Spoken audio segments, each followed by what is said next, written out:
In 2009, From Software made a PlayStation 3 game called Demon's Souls, which Sony published in Japan even if they didn't care enough to release it abroad. Persona publisher and Sega subsidiary Atlus took the reins for the North American release, and Bandai Namco released it in Europe. I'm certain that Sony assumed that the game's difficulty would turn off Western audiences, so they left themselves open for Bandai Namco to poach From Software for an unofficial sequel, which was a little game called Dark Souls. From Software has remained a free agent ever since, working with Bandai Namco to release the 3 Dark Souls games, as well as the upcoming Elden Ring, and with Activision on the incredible ninja game Sekiro. But Sony snagged them back for the equally incredible Bloodborne, and has been sitting on Demon's Souls for a decade. Not only had the game been trapped on PlayStation 3, but in February 2018, the multiplayer servers were shut down, which removed some of the game's most innovative features, like the ability for players to leave notes for each other, as well as rate the notes left by other players. For a game Sony appeared to care so little about, I was kinda surprised to find that Bluepoint Games' remake of Demon's Souls would not only be happening, but would be positioned to be the flagship launch title for the PlayStation 5. It's debatable whether the real centerpiece is Demon's Souls, a remake, or Miles Morales, a standalone expansion, but for me personally, being able to play the original Souls title with modern textures and lighting at a proper frame rate was definitely the bigger draw. That and being able to play Ghost of Tsushima at 60 frames a second were what got me to buy the console. Personally, I wish there were more hardware-based reasons Sony were using to sell me on their hardware, but don't get me started on exclusivity practices, we're here to talk about Demon's Souls. If you've played a Dark Souls game or Bloodborne, you essentially know what to expect from Demon's Souls at its most fundamental level, but if you've never played a From Software game, I'll do my best to bring you up to speed. It's a combat-focused RPG in which you fight your way through dungeon paths, earning experience points in the form of souls. Yeah, they're blood echoes in Bloodborne, but they function exactly the same. Kill bad guys, XP numbers go up. You cannot spend these souls until you get back to the hub world called the Nexus, and if you die before you make it there, you drop your souls and are brought back to the nearest checkpoint. You then have one chance to fight your way back to your place of death to retrieve those lost souls, but if you die on your way, you lose them forever. While some may initially see this system as needlessly punishing, it actually works very well to create palpable tension by creating a risk-reward scenario. If you have a lot of souls on you, do you push forward, hoping that you'll find a shortcut back to your previous checkpoint, or do you turn back and safely travel past enemies you've already killed? The latter is often the safer bet, but because whenever you rest at an Archstone checkpoint, every enemy in the area is respawned, doing so means you'll have to fight all those battles over again if you wish to progress. If you push ahead and open up a shortcut, however, you'll have made actual progress, which will make returning to that area far easier in the future. This can be extremely helpful if you eventually die while fighting that area's boss. Out of all the Souls titles, Demon's Souls is the most strict with this system too. There are not very many shortcuts to be found in most areas, and there are absolutely no mid-area checkpoints. This is in stark contrast to Dark Souls or Dark Souls 3, where it seemed like you'd be finding new bonfires around every corner, and Bloodborne, which was loaded with shortcuts to previous lanterns. The only time you ever find a new Archstone in Demon's Souls is when you defeat a boss. The boss runs, which for the uninitiated is the term Souls fans use for the shortest path between an Archstone and a boss fight, are for the most part not very easy either. But don't fret, because if the challenge of the Souls games is what makes you squeamish, the good news is that the boss fights themselves are by far the easiest in the series. Part of this may be that I'm playing this after having conquered the whole Dark Souls trilogy, Bloodborne, and Sekiro, giving me far more experience than when I attempted to play Demon's Souls in 2009, but I certainly have more first attempt kills in Demon's Souls than any of the other games, including the final boss. A few of the bosses appear to have a trick, which for the most part is not something you'll find in the following games very often, and once you figure out the trick, they're a piece of cake. One of the fights was so much of a set piece that it actually reminded me of the Zora Magdaros fight in Monster Hunter World. The bosses who don't have a trick are usually felled easily by baiting attacks, dodging until you find an opening, and striking, which granted is blanket advice I could give for nearly every FromSoft boss fight, but the difference here is that they seem to go down rather quickly. Or at least they did to my bastard sword. I played the first 2 areas with a dagger, but I found that it wasn't really hitting hard enough, so I essentially turned myself into Guts from Berserk. Golden Age era, pre-Eclipse. If you don't catch the reference, look into Berserk, it's amazing. The build you choose can also make the game a lot easier. I fired up a second run as a sexy Royal Magic user, and it dropped the difficulty of the game significantly. The Soul Arrow spell does incredible damage and can let you pick off targets from a safe distance, and you get it at the very start of the game. While I would recommend trying a magic build if you want to have an easier time, my worry is that it'll form bad habits for these games, particularly by the time you get to Sekiro, FromSoft's latest release, where magic isn't an option at all. That being said, I was having so much fun with the magic build that what I intended to be fire up the game, fiddle around, kill a boss or two, get your footage and call it a day, essentially turned into another full playthrough of the game. I did make her kind of sexy and found that I didn't need to use armor because I was always at a safe distance from attacks, so that may have had something to do with why I wanted to keep playing. The really crazy thing about making a conscious choice to play as a different build for a bit is that it made me realize how much replay value the Souls games have if you're willing to get creative.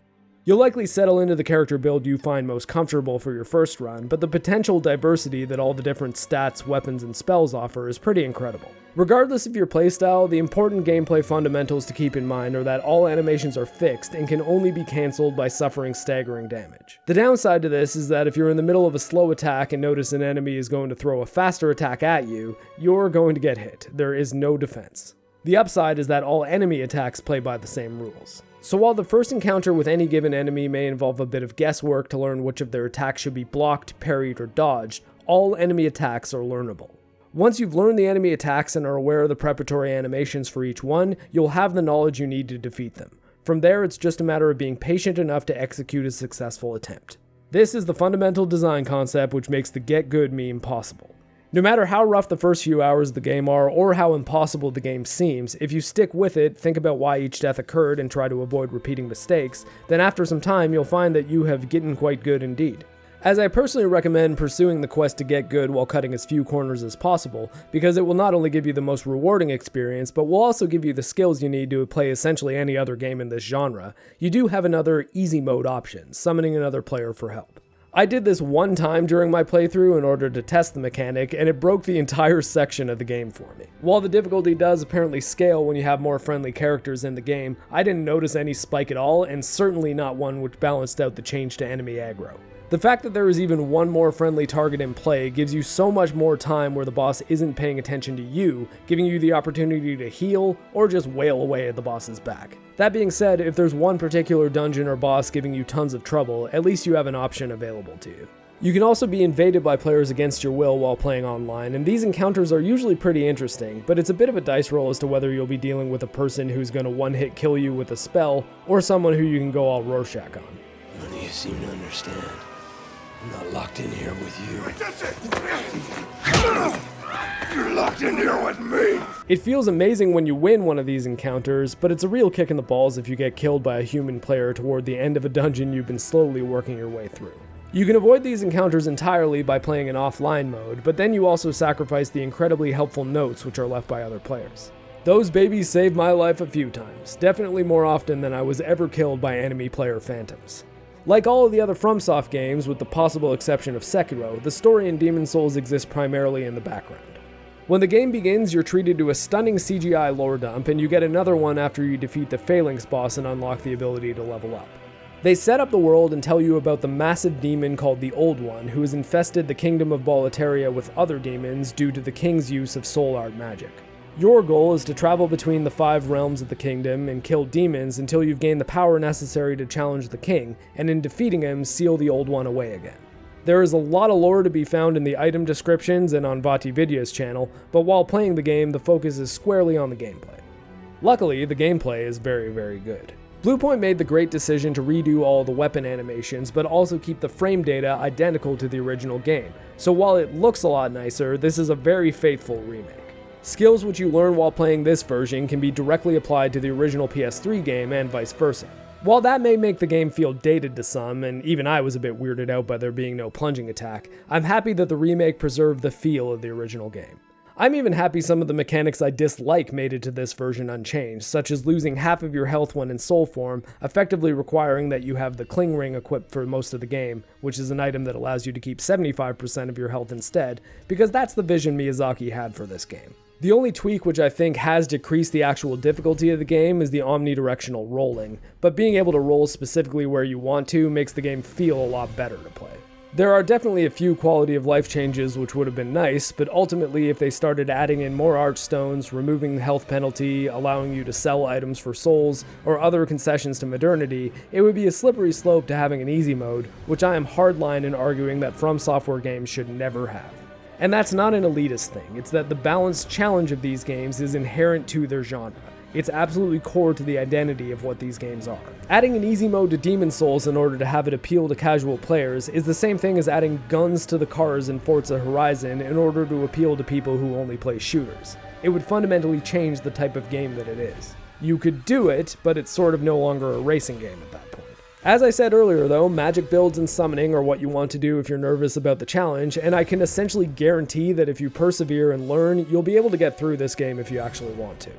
So long as you consistently respect the hazards in your path and treat every threat as if it could end you, these games aren't nearly as difficult as some gaming journalists would have you believe. But I'll tell you what I believe in. I believe in you. You can do it! Bluepoint is certainly no slouch when it comes to the technical side of game development, and Demon's Souls is the latest example of them taking a classic game and making it look stunning, even when compared to modern games. They did this with Metal Gear Solid HD Collection on Xbox 360, PlayStation 3, and PlayStation Vita. They did it again with the stunning PS4 version of Shadow of the Colossus, and Demon's Souls is no exception. The textures and lighting look fantastic, and the 1080p 60fps performance mode looks just as good as running Dark Souls 3 or Sekiro on a decent gaming PC. The 4K 30fps mode has a few more bells and whistles, though I have to correct what I said in my Miles Morales review because Demon's Souls does not feature ray tracing, but similar to Miles Morales, I think it looks like crap compared to the performance mode.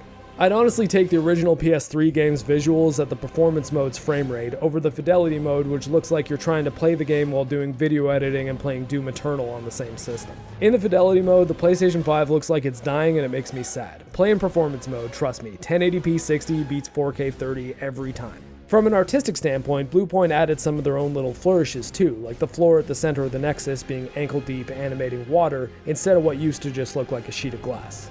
The 3D audio is very impressive. I don't see it quite as the game changer Sony was hyping it up to be, but hearing the dragon fly over my head was pretty cool. Sadly, when I connect headphones, I can't seem to capture audio as my capture card is pulling from the HDMI data.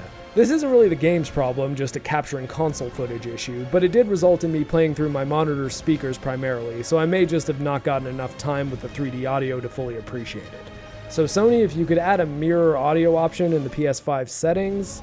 That would be great. When it comes right down to it, is the Demon's Souls remake worth buying a PlayStation 5 for? Even if you're a massive Souls fan like me, I'd still probably say no.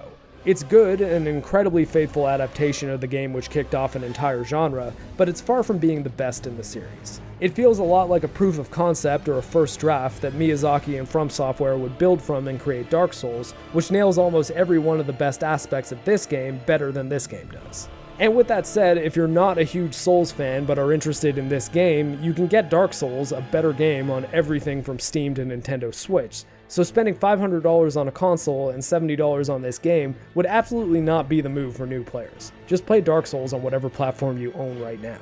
However, if you've got a few other reasons to own a PS5, like playing Ghost of Tsushima at 60 frames a second, which I honestly can't overstate the awesomeness of, Demon's Souls is a fantastic game and you should definitely add it to your collection at some point. It's just not a hands-down reason to rush out and buy new hardware right now. Also, if you wait it out, maybe Sony accidentally advertising a PC version during their gameplay reveal event will turn out to be true after all. Now Sony, about getting Bloodborne to run at 60 FPS. It's possible the best game in the series is now the only one which is locked to 30 frames a second.